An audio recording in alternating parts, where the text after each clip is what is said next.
Hello and welcome to episode 52 of the Stouting Off podcast, where we're just talking about the most important things in life. Before we get started, I'm asking you, sincerely, I beseech you, please like, subscribe, and share the podcast with friends and family, and actually just everyone that you know. We're taking the limits off of who you should share this thing with. I think last week I said share it with friends and family and loved ones. This week, you know what? Share it with everybody because we're talking about important things. And here comes episode 52 of the Stouting Off podcast.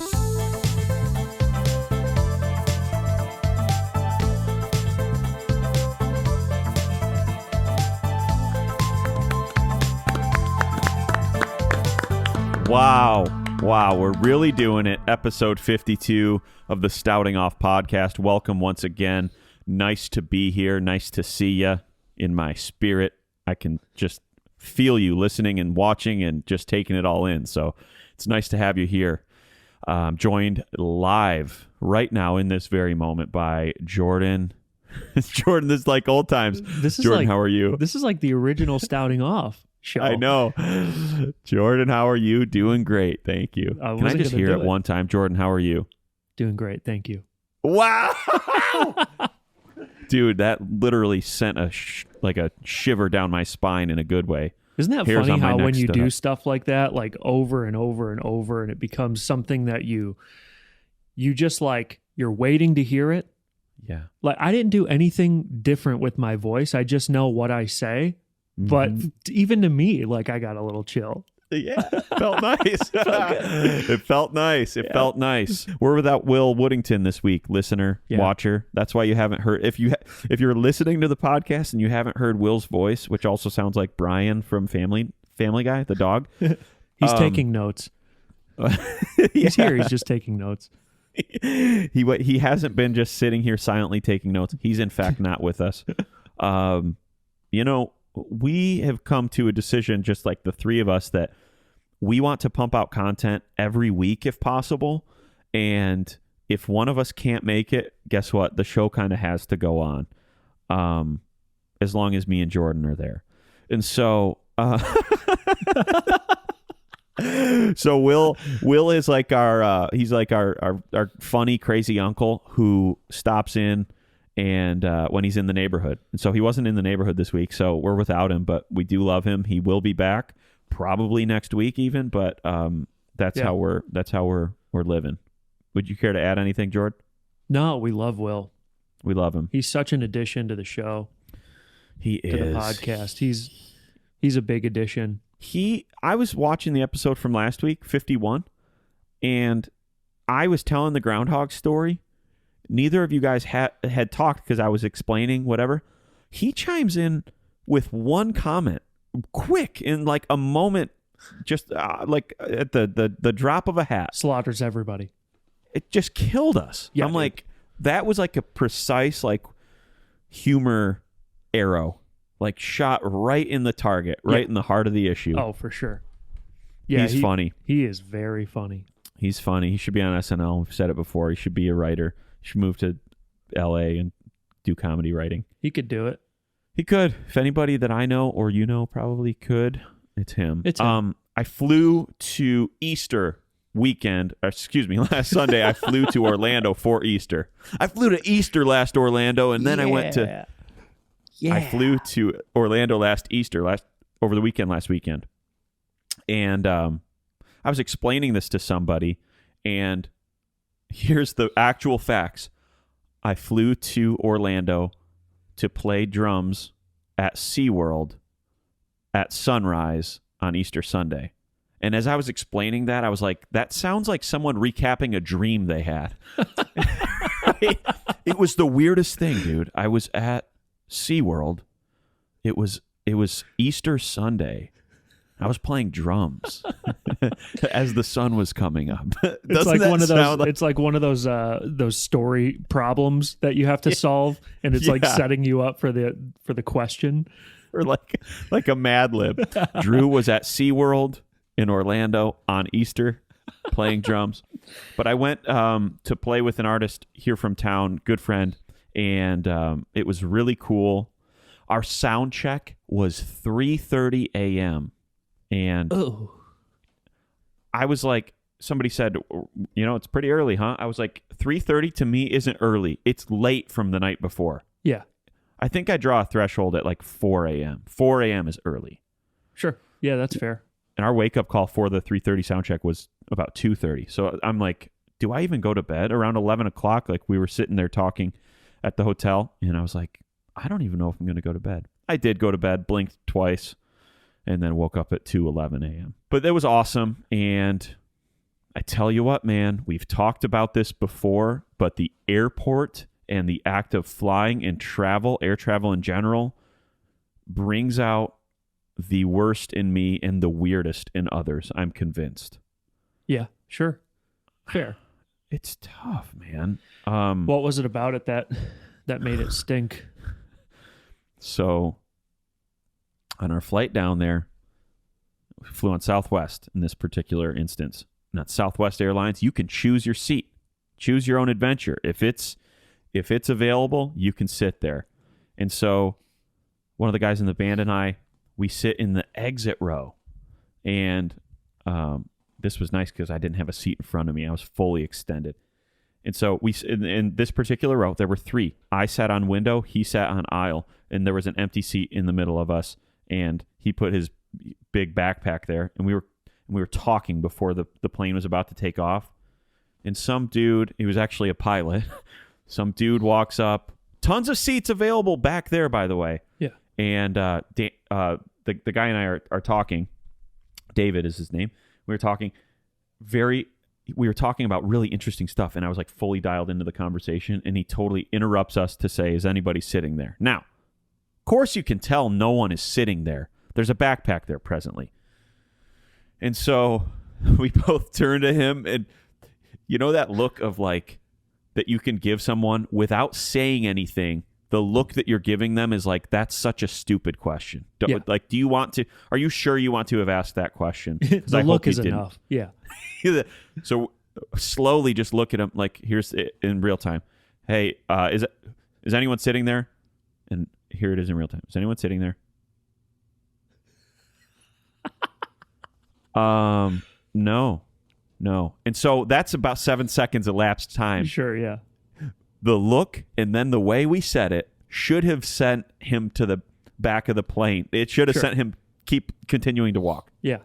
But nope, he doubles down. He sits down. A minute later, the guy sits down in between us, and he pulls out a full meal in a takeout container. Oh, no. Fills the cabin with the smell of sautéed onions. And if one thing wasn't enough, it was that thing that I was like, I'm about to have a conniption on this flight. They're going to have to restrain me from being the Tasmanian devil. And so he just enjoyed himself. And the guy who was also with our band, who was sitting in the row in front of us, he was like, man, I swear the person next to me just reeked of like onion or something. I was like, dude, it was the person who was right between me and David. And I had to repent for the things I was thinking about him during that flight. Man, why don't you get it? I have a rule of thumb, and that rule is that if I'm not sitting in first class and I don't get a meal served to me, I don't eat. Period. I don't eat. Bring a bagel on at most. I can eat before. I can eat after. Yes. I don't need to ruin everybody else's day. Totally. And you can do it tactfully. If it was a peanut butter and jelly sandwich or something, I didn't care that he was eating necessarily, because I will give him credit. He was doing the elbows in. Sure. He wasn't like extending, and he was elbows in, and he was very confined to his like. He's been there before. Which I appreciated. And again, he was a pilot. He was wearing the things and everything. Yeah. And it's so stupid. I was thinking about this while I was mad at him.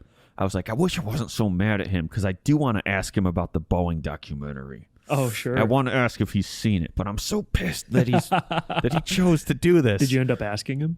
I didn't. I chose to hang on to the grudge. Yeah, it's just the hot food, man. Like, obviously you can eat. That I didn't mean to misspeak there. Sure. Like, you can eat. They're going to give you I don't know what Southwest gives you. Crackers. They're going to give you pretzels or crackers, whatever. peanuts, whatever it is, right? And then they're going to ask you if you want to drink. Drink, for sure. Have at it. Have a Coke, have a Jack and Coke, have a old fashioned, whatever you want. Whatever you want. It's the hot food that smells. It's the hot food that smells. And it doesn't matter which hot food it is. It could be McDonald's. Yep. It's going to smell the entire airplane up. Yeah. It's like, hey, man, this is a flight. Just get here earlier. If you want to eat so bad, don't smell up the plane. We and like-minded individuals like us are in the minority in the sense that we keep these rules. Another rule is I see people park in handicap spots all the time. Drives me nuts. It takes everything in me not to say a couple comments. Like, hey, you don't look very handicapped. But I realize that I have said that before. It's a miracle. And, what's that? Like, it's a miracle. You're walking. Yeah. Wow. Yeah.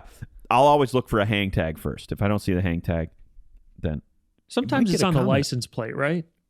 Yeah, I'll do a full 360 21-point inspection around the car, making sure there's no. They're still in there, like looking at their phone, and you're just like, I'm taking their tire pressure, taking their. Checking their you fluids. got substantial weight. Yes, you've got substantial wear on these tires, and you're short on antifreeze.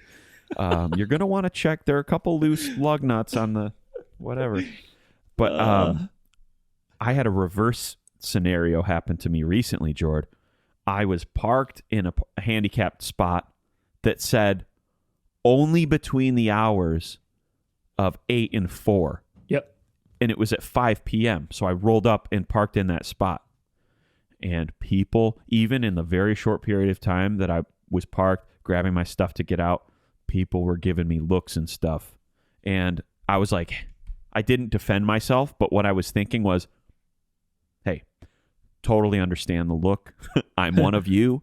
I am like-minded. I also do the 21-point inspection. On my own vehicle? On my own vehicle. Every time I park, trust me, I noticed that new ding from when I was parked at McDonald's.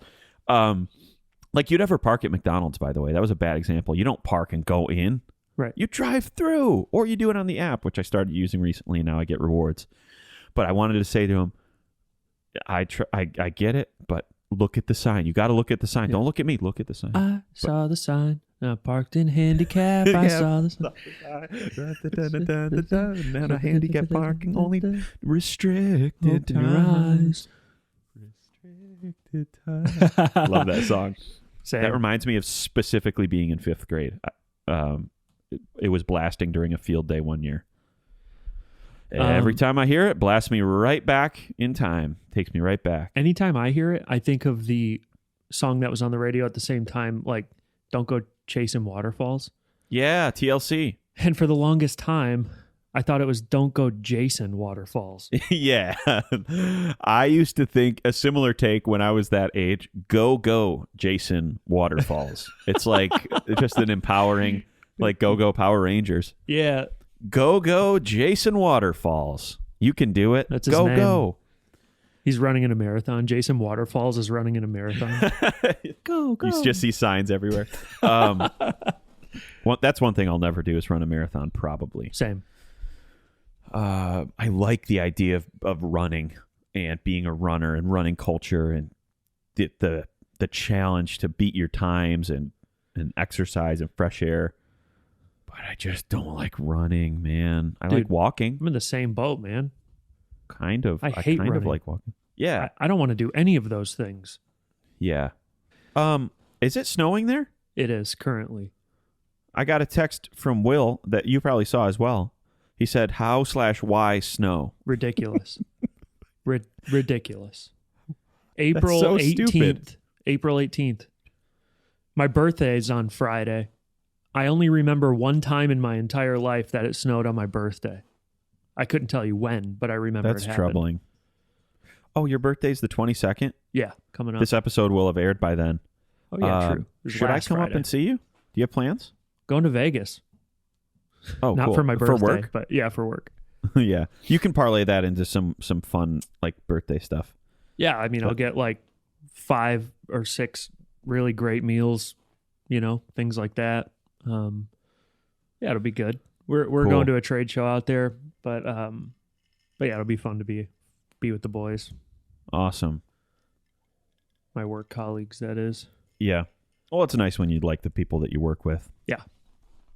I sold a house. I sold the rental property that I have. Officially done. Yeah. Congrats. Yeah. By the time this episode comes out, we will have closed on it. So we accepted their offer. My investment partner and I did have the purchase agreement. And now it's just a matter of going to the closing table and signing a couple documents. Dude, that's so I'm great. excited. Are you going to do it again? Yeah, I already have another property under contract. So great. I'm taking that money that I got from that, and I'm just putting it into another thing. But the rental property that I'm selling, I have co-ownership of it with an investment partner, Blake. Is he going to need to trickle into the next one? No, it's going to be me. And see, Baby's flying out on his own. it's your world now. It's my world. I'm the captain now. It's great. It's nervous, man. It's nerve-wracking. I'm nervous. I'm not nervous in the sense like, I don't know if that's the right thing to do, but it's just like, it's got to go right, man. And sometimes I I jokingly say sometimes, man, I need a wife. Like, I kind of do though, because it's scary to do this stuff by yourself sometimes, man. Sure. You know? Yeah. Like, even somebody to just be like, dude, you ran the numbers. It all makes sense. You're smart. You're capable. You've You've do done it. it before. Now, see, I'm just being my positive self-talk now, I guess. Yeah. But like, having somebody there is a key benefit to having a lover companion. But it's cool. It is cool that I'm going to be able to do that. Yeah, I'm you really know what you're thankful. doing now. Like, Dude, yeah, it's so true. Last week when I went to see a few properties with my agent, I'm like walking through, and I knew everywhere to look. You sure. know? Yeah, for sure. Yeah. I'm down in the crawl space looking around, and Yeah, dude. even a year and a half ago, I wouldn't have known what to do in that. Yeah. You know? Now you can just rinse and repeat, man. That's kind of it. I need more cash now, but because real estate is a slow appreciation process. Yeah. Unless you're flipping houses, and even which to do that, you need a huge surplus of cash in the first place, Right. to buy. But I need, now that this next deal is underway, I think without having any major renovations, I'm going to have tenants. And once that's underway, I'm like, okay, now I need to source more money to do this. So I might go back to my investment partner for another one, but Yeah. we'll see. It's fun, man. Any good thing comes with great risk. Oh, anything, dude. That's a word right there. Any good thing, man. Whether it's scary. The scary stuff now won't be scary in 2 years, because there's going to be something more scary or scarier, because it's going to be bigger and a bigger risk, and probably a bigger reward. That's so true, man. You're gonna buy I think you should do. You're going to buy a plaza. I'm just a little nervous. I honestly do want to. I do have huge, big, audacious goals to do that, or own an apartment complex or more. Yeah. Someday. But you're right, dude. I think I've seen a quote before where it says like the gist of it is, you should do something every day that scares you. Yeah. You know? Sure. Yeah. I think about you, George, for example. Like, you took that promotion at work, and not to say it scared you, but there were some moments of just like, I can do this, right? Like, I'm capable of doing this, right? And like, if those are healthy questions and healthy emotions to have, because if you're not having those, and everything in life is just easily manageable, and it's cookie cutter, and every day is the exact same, well, then you're probably not going to be growing in a lot of different capacities. Yeah, your responsibilities and your goals become monotonous and stagnant. Like, if you don't have something to reach for, if you don't, like, for you, like, okay, take that example of me, right? I said, yeah, this is kind of crazy. I'm a little outside my comfort zone and stuff like that. And you said the best thing to me, you said, just act like you've been there before. Is that what I said? That's exactly That's what great. you said. And I was like, okay. Yeah. Then it's fine. But That's yeah, great, I think man. It's true. And you did. And now you're killing it. yeah, it's fun, man. It's good. Yeah. Got a nice little team. Yeah. Yeah. I live by a couple of those rules. One is act like you've been there before. And two is be different in a good way. Not different for sake of being different, but I try to live my life and treat people in a certain way and just present myself all different from what everybody else is doing, but in a good way. For sure. You know? Yeah. Oh yeah. Again, I don't just try to be different for novelty's sake, but I want to be rememberable. Yes, dude. Cool word. Yeah. I want to be memorable and make an impact on people, and you know, I want to be significant. You know, I want to have I don't know. Here we are. I'm sounding like I'm one of those like seven digit net worth like podcast influencer guys now. Just mentality is everything. It starts with your mental space. It starts between your ears, man. Whatever is going on upstairs in your head, that's going to determine your output, which is going to determine your destiny, which is going to determine how freaking huge of a house you can buy. Those are my new rules. Don't forget, the only word that's in your head is grind. Grind and grind. If you're not going to grind, somebody else is going to grind harder. These are all my rules now, dude. I'm reframing the rules right now. That's it. Forget what I said about different in a good way and being genuine and acting like you've been there before. You just have to wake up and grind. You just have to wake up and grind. That's great. That's funny. Let's see. What else did I want to talk about? Doctors wearing scrubs in public. Don't like it. Because they're treating patients who are spitting up and coughing up and getting blood on them and stuff. True. And then they're next to you in the line at Chipotle. Why can't doctors' offices or hospitals have locker rooms? They do. That's the thing. They do. They all do. Huh. And they're just not utilizing them. And so I'm pissed. I'm mad. Yeah. A guy came to the gym the other day in scrubs. And I'm like, bro. I see guys leave all the time in scrubs, leave the gym, like getting dressed for work in scrubs. Yeah. Isn't that supposed to be like sanitary when you walk in, or you cover it anyway? No, I think those scrubs get that's the clothing layer between you and the patient when you get to work. If you're a doctor or a health professional in any way. Yeah, like a dentist too. Yeah, dentist. Yeah, totally. There are some jobs that wear scrubs though that don't have patient care at all, and I'm trying to think of them. But I do know like receptionists at you know, at a place like that, at a doctor's office or dental office, wear them. Yeah.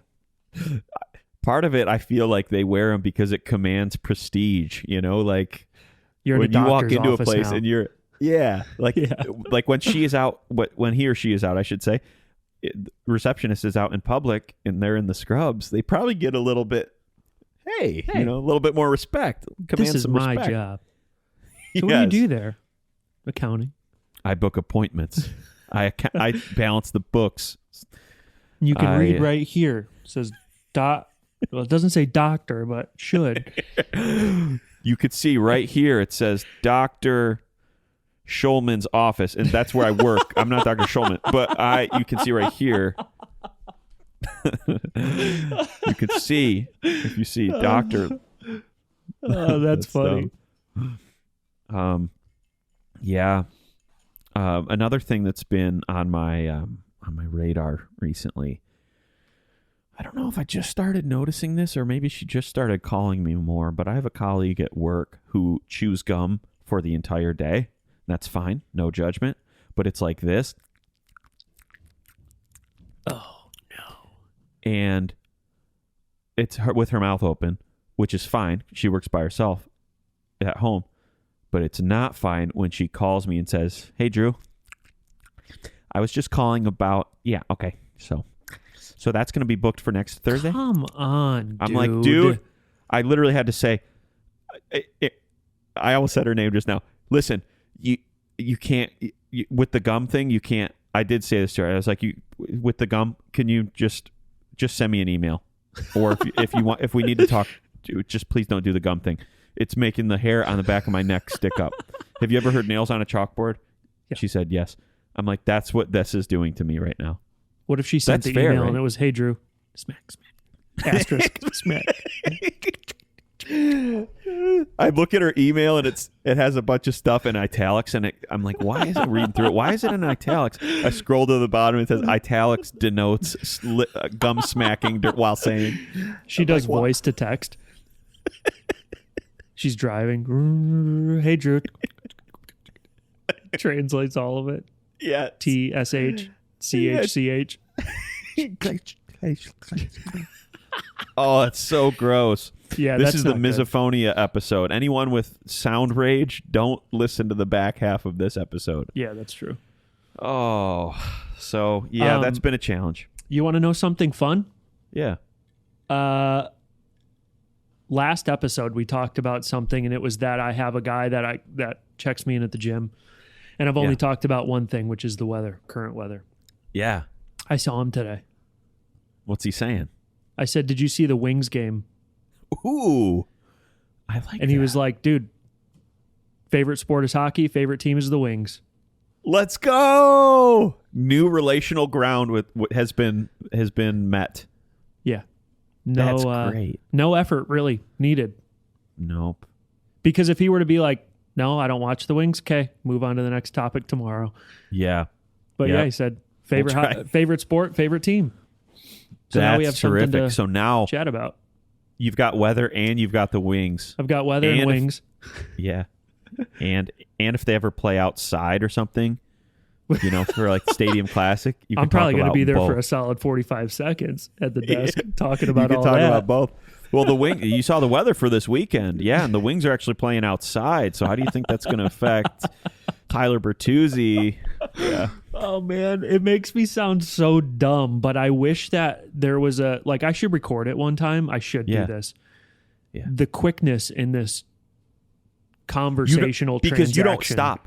You don't stop. You're walking by, you scan the thing, and you just keep walking. Yeah, he scans the thing. I'll put my phone out, he'll scan it, and it's in stride. I'm missing one step, probably. You know, a stop to scan. Thanks, man. Blah blah blah, and we're keeping on going. The thing about the weather, I was listening back to our episode yesterday, today. I was listening back last week. I mean, and I was listening back, and I'm like, dang, that makes me sound like such an idiot.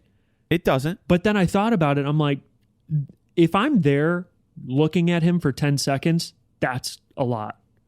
Yeah. It's so quick. And I'm not going to stop at 5 o'clock in the morning. I'm just not doing it. But anyway, you're going that early because time is of the essence. You don't have unlimited time. Right. Yeah, true.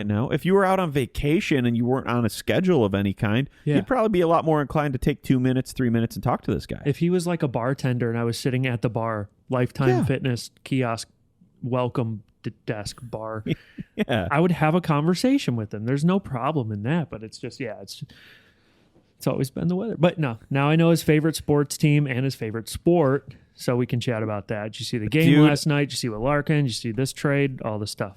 That's it. I'm predicting an actual friendship developing.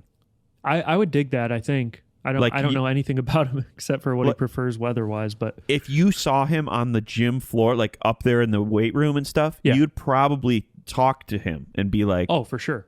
Yo. And so I don't think it's out of the question that you start to get to know this guy because you see him working out and stuff maybe someday at the gym. And after about 5 or 6 of those conversations take place about just at the gym, you just have this camaraderie kind of. I wouldn't be surprised, man. Hey, I'm going to grab a protein shake. I'll see you down there if you're around, man. Yeah. Just do Life Cafe say what for up. A sec. Yeah. Yeah, not be like, hey, let's go get protein shakes, but just I'm going down there. I'm done with the workout right now. Love the protein shakes down there. If you're ever down there, let's chat it up. Whatever. Yeah, totally. Yeah. I'd share a combo with him over a protein shake. That's funny. Imagine being on a dating app and instead of me inviting a girl to happy hour, it's like, you want to meet up at Life Cafe? over a protein shake? Some girls would probably dig that. A lot I of girls remember do our talk first about date. like, you need to be a gym person. You need to be fitness and gym, and you got to understand my gym and whatever gym. And some girls would probably like that. Oh man, I don't that freaks me like out. that. Not because I don't want a girl who doesn't want to go to the gym. I do want a fit girl for sure. But just like, I don't like when going to the gym is your personality. Yeah, just play it cool, dude. Act like you've been there before. Don't be cool. don't define yourself by that, and don't. Yep. Yikes! It's totally a thing. People often use like they stake their personality on things that they do or like, you Right. know? Yeah. It's like, dude, your personality especially your character, it's not activity based, and it's not your hobbies and shows you like and The Office, and like that's not it. You got to find out who you are and be able to kind of like accurately portray yourself to people. Now, Yeah. I'm making snap judgments based on what people say about themselves online on an app, but in real life, it's important to make the distinction. There is a difference between just like talking about things you like versus talking about like who you are. Yeah. You know? If you don't have your favorite things that you like to do, if all of those were stripped away, are you happy with yourself? Yeah. Because if not, figure out a way to be happy with yourself. Like, for example, okay, someone on a dating app says, you've got to love my gym. You've got to go to my gym because I love my gym. Yeah. What if it's COVID or the pandemic and the shutdown happens and nobody has gyms? Are you depressed for 9 months? Because that's not going to be fun to be around. Yeah, Are you going to totally. figure out a way to, got to be happy, man, without the stuff individually. It's true. When I moved to Nashville, hearkening back to your comment about doing something that scares you, that scared me. I mean, it was a calculated move. Again, on paper, everything made sense, you know? So it was a planned move. It wasn't on the fly like some people do, move across the country after taking a job, in the span of a week or something. Yeah. So I planned my job or my move and everything. But when I moved here, all the things that I had previously staked my sense of security and sense of self on, they all were stripped away. I staked my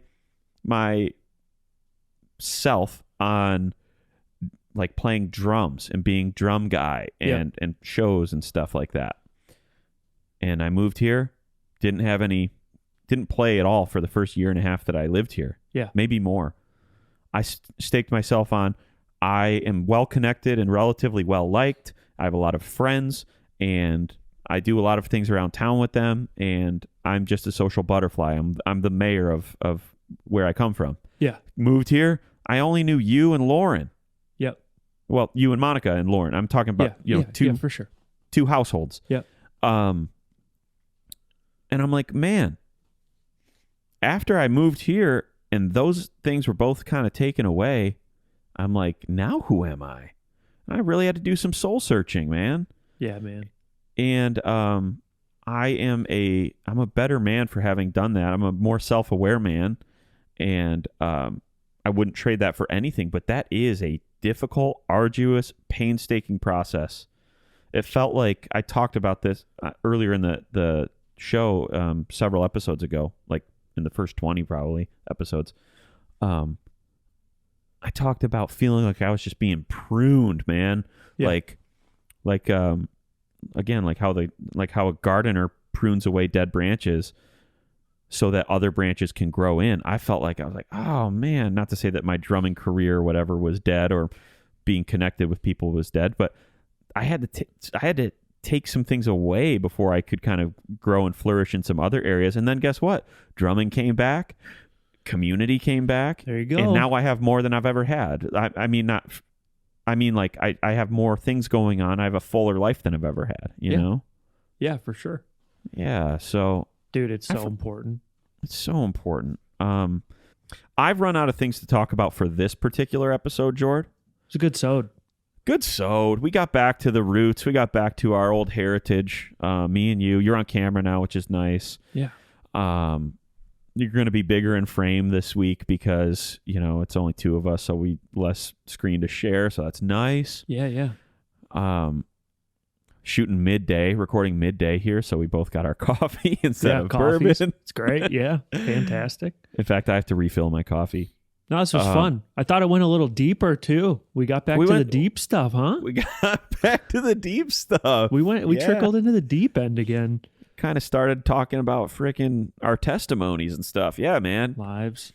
But it's real stuff, And so let's button it there until episode 53 next week. But for now, thank you guys for watching and listening to the Stouting Off podcast, episode number 52. It's been a pleasure as always. We love you very much. See you next time. Bye.